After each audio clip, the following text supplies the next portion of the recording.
जगदलपुर में काली 15 अगस्त के परेड के हुई तैयारी। संसदीय सचिव द्वारिका यादव ली परेड के सलामी। जगदलपुर में काली होने वाला स्वाधीनता दिवस समारोह के आज आखिरी रिहर्सल करेगी।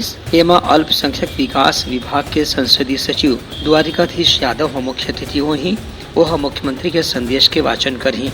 लालबाग मैदान में ये परेड के रिहर्सल के दौरान कलेक्टर विजय दयाराम, डीआईजी कमलोचन कश्यप और जिला पंचायत के सीईओ प्रकाश सर्वे मौजूद रही।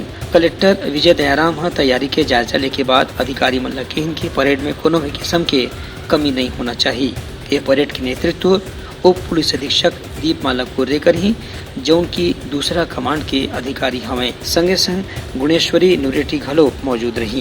ये परेड में 14 टुकड़ी ला शामिल करे जाही, जेमा जिला पुलिस, सीआरपीएफ, वन विभाग, नगर सेना, जिला बल, एनसीसी, स्काउट गाइड के जवान मन शामिल रही। परेड के बाद स्कूली बच्चा मन के सांस्कृतिक कार्यक्रम घलो रखे गए हैं। ब्यूरो रिपोर्ट, उत्तलखा न्यूज।